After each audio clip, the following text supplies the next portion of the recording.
I'd like to talk to you today about deceit and lying.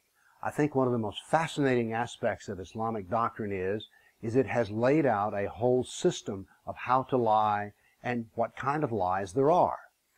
Many people have heard about taqiyya, T-A-Q-I-Y-Y-A, but there's a specialized form of deceit which I want to introduce you to today, tawriya, T-A-W-R-I-Y-A.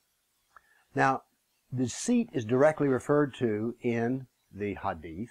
For instance, the shortest hadith in the collection of Bukhari is 3 words: war is deceit. You have to understand when Islam uses the term war, it means jihad, and it is much bigger than the Western concept of war. In America, we think of war with soldiers and guns and planes and boats, but Islam doesn't think that way. It sees that as kinetic war is only one form, war of the sword, but it also has war of the mouth, war of writing, and the war of money. As a matter of fact, jihad of money is referred to many times in the Quran. The big thing that where jihad differs from us, though, is the entire concept that it is a civilizational war and goes across all aspects of being a human being. And so this is where sometimes tawriya fits into the civilizational war. Now, tawriya is best given by examples, but it means a double meaning. For instance, if I pick up the phone and you ask for Joan, and Joan is in the next room, and I say, well, she's not here, and by that I mean she is not in this room that I am in, then that is tawriya. And it's not considered to be lying because, strictly speaking, it is true. A famous example of this, where one of the compilers of the Sharia law, someone stuck his head in the room and says, is such and such here? And he turns and says, he's not here. He's not in the palm of my hand. You get it? Another form of this deceit is, I don't have a penny in my pocket. Where in reality I have a wad of $100 bills. But I don't have a penny in my pocket. Now here's a form of deceit which came out of England. An imam said this. During the Christmas season, he says, you must understand we are to never, ever wish a Christian Merry Christmas, because that recognizes their pagan holiday. But you can say this to them: I wish you the best. And in your mind, you know that the best would be that they become a Muslim. So now then you've satisfied the social aspect of it's a festive occasion, you've said something pleasant, but it's a lie.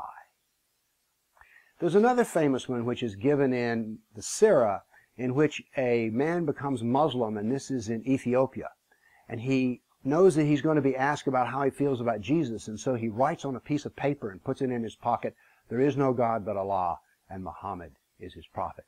And so he, in talking with the Christian king, says, I swear by, putting his hand here, thinking it's on the heart, that Jesus is Lord. But of course, what's in his pocket just contradicted that. Now, there's a very famous story which sets up the archetype of deceit. There was a Jew named Ka'b bin Ashraf, and he wrote a poem about Muhammad.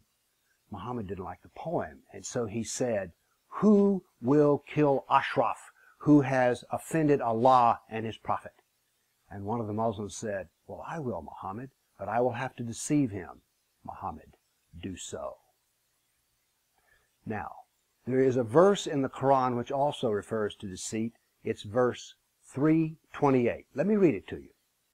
Let believers, Muslims, not take infidels, kafirs, for friends and allies instead of believers. So they're not really your friend. Whoever does this shall have no relation left with God. In other words, you're drifting off the Muslim ranch, unless you guard yourself against them, taking precautions.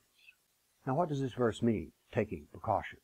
Well, it turns out that 2 of the most famous exegetes, Al-Tabari and Ibn Kathir, that is, men who are professional experts on the subject of Quran, say this.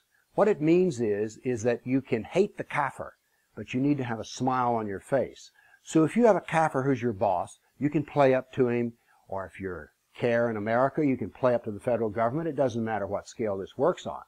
But you can pretend to be friendly. You can have a smile on your face as long as there is hatred in the heart. And that is the protection that Allah needs. Because the Muslim has to be very clear that he is not really the friend of the kafir. But because it's deceit, he must make him think that he is. Now, I've given you a lot to think about here, but I have not told you that every Muslim is a liar, as some might try to make this to be. What I'm saying here is that every Muslim has an ethical option at all times to lie if it will advance Islam. Doesn't have to lie, but it is acceptable to lie. So think about that the next time you read something that Muslims say about Islam in America. Thank you.